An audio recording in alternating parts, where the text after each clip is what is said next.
네, 오늘도 수고 많으십니다. 애국 동지 여러분들도 수고 많으십니다. 반갑습니다. 오늘의 U.S. 뉴스 리포트입니다. 미국 수사관들은 북한의 정치범 수용소의 사용, 기하와 사형 집행에 대해 발표했습니다. 북한의 보안 담당관과 김정은조차도 국제 정의에 직면해야 한다고 말했습니다. 북한의 정치범 수용소에 12만 명 정도의 사람들이 살고 있다 합니다. 김정은은 지난 2월 말레이시아에서 자신의 이복형인 김정남의 암살과 2013년 삼촌 장성택의 사형을 명령한 것으로 의심받고 있습니다. 그럼에도 불구하고 남한 당국자들은 지난주 회담에서 주요 특권을 발휘하지 못했을 뿐 아니라 오히려 국경에서 선전 방송과 전단지까지의 배포를 중단하기로 합의했으며 일부 탈북자들은 은둔 국가에서 더 나은 권리를 누리지 못하도록 막아버렸음에 실망이 엄청 큽니다.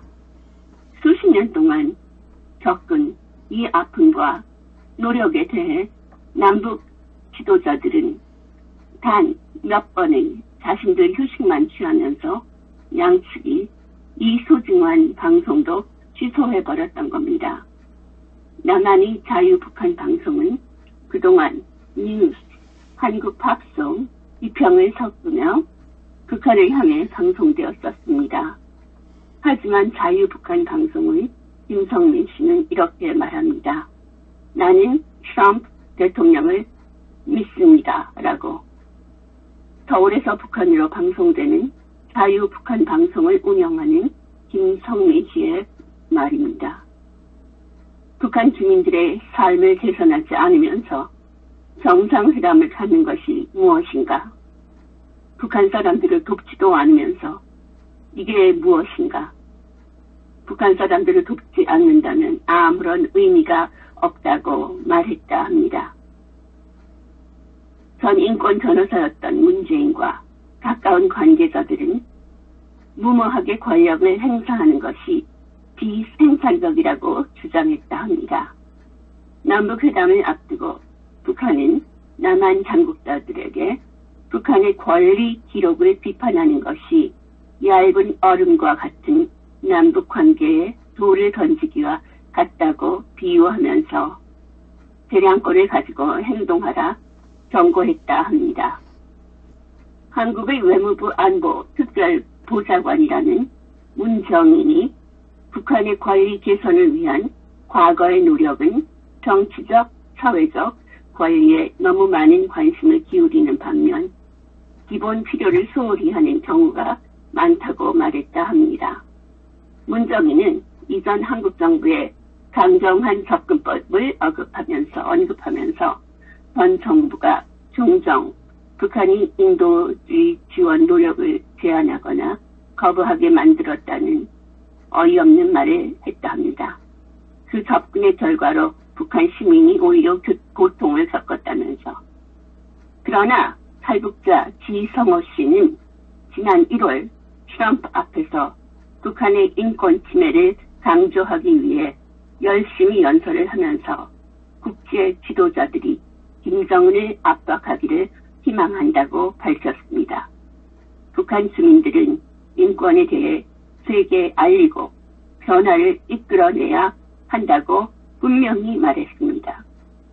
또한 폼페오는 북한에 대해 오히려 더 강력한 발언을 하였습니다. 이제는 북핵을 완전히 해결해야 할 때라고 강조하면서 우린 북한의 대량 살상 무기를 영구적이고 검증 가능하며 불가역적으로 지체 없이 폐기하는 즉 permanent, verifiable, irreversible dismantling without delay 그 뜻입니다. 거기에 최선을 다할 것이라고 말했습니다. 제 논평을 시작하겠습니다.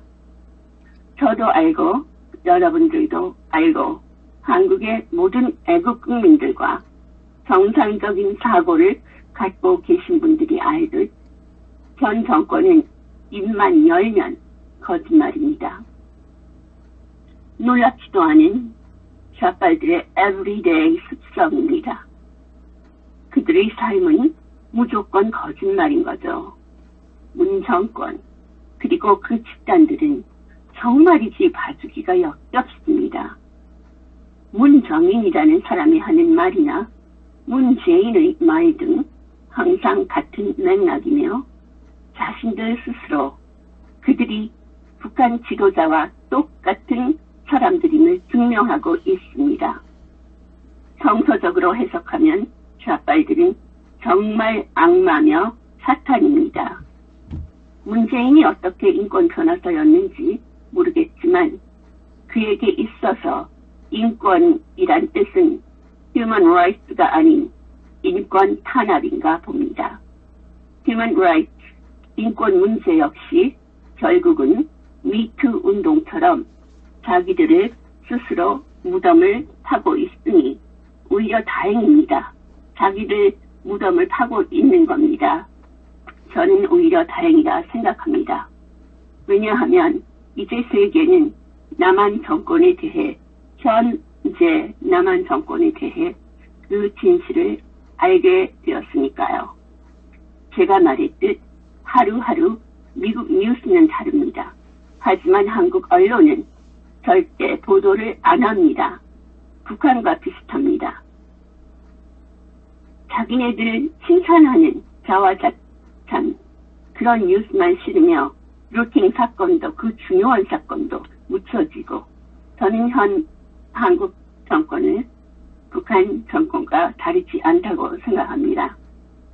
그러나 진실과 정의는 거짓을 밝히게 될 겁니다. 우매한 저들은 드디어 지도체 자기들 스스로 걸리게 되었습니다. 마지막으로 제가 박근혜 대통령께서 탄핵당하신 후 작년 8월 11일 그렇게 세월이 또 흘렀네요. 썼던 그날의 제 일기를 읽어드리겠습니다. 이것은 오늘 제 마음이 아니라 그때의 마음이었습니다. 그곳을 바라보는 내 마음이라는 글입니다. 굳이 내가 슬퍼하지 않아도 된다라고 한국이 어찌 되든 신경을 끄면 된다라는 주변 사람들의 말을 많이 듣습니다. 그래도 한국인들이 좋다는데 who cares? 그게 대부분의 주변 사람들 말이고요. 거기 사는 사람들은 오히려 걱정을 안 하는데 내가 뭔 걱정인지 나도 이해 불가입니다. 하지만 내 이웃님들이 SNS를 닫기도 하고 바른말 하기조차 두려워하며 경찰서, 검찰 등에 다녀오기 잦으니 멀리서 바라보는 그곳은 하늘이 잿빛인 듯합니다. 빨간색 깃발들은 여기저기서 펄럭이며 주먹을 불끈 쥔 증오와 미움만 가득한 표정으로 사람들은 일을 안 하며 놀기를 원하고 깊이 없는 삶을 사는 게 정상이라 생각하는 그곳인 듯합니다.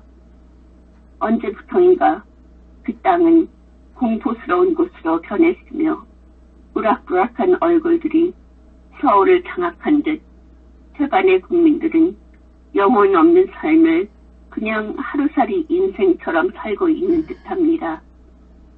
정의라는 단어는 사라진 지 오래며 재판이 아닌 고문은 일상화되었으니 자기 몸 하나 챙기기 바빠 그 누구도 타인을 도우려는 좋은 마음 따위는 안중에 없습니다. 애국자라는 분들은 한 명 또 한 명 그 땅과 이별을 하고 영원히 돌아오지 않을 강을 건너가며 거짓말하는 사람들은 두꺼운 얼굴로 당당히 서 있고 바른 말 하는 사람들에겐 족쇄가 채워지고 고문이 기다립니다. 대다수 북한 인민들이 북한을 진짜 이 세상의 천국이라 착각하듯이 이젠 남한 국민들도 대다수 스스로 지옥의 문을 두드린다 함은 참 어둡고 절망적인 시대가 아닐까 생각합니다. 이젠 희망이 안 보이는 나라. 선진국을 향해 달리던 그 시간이 엊그제 같건만 마치 북한의 하수인인 듯 세계의 골칫덩어리 후진국으로 망해가는 그런 사회를 바라보는 것은 정말 가슴이 아픈 일입니다. 오늘은 여기까지 하겠습니다. 허준 선생님. 그리고 이 글은 제가 작년에 8월에 제 마음을 담은 글이었고 지금은 태극기 국민들을 많이 만났으며 지금 허준 선생님 방송을 하고 있기에 마음이 많이 더 파지티브 되었고 긍정적이 되었고 저는 트럼프 대통령도 믿으며 애국 금지 여러분 그리고 조원진 대표님 또한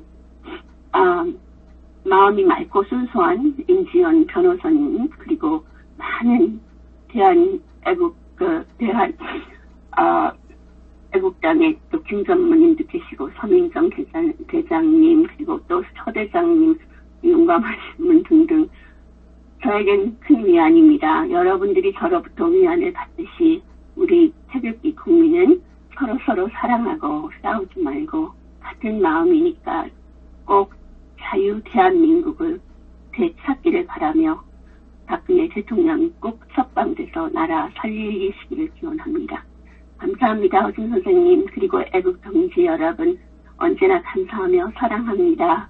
류이진이었습니다. 안녕히 계세요. 허준 선생님. 예, 바이바이. 감동입니다.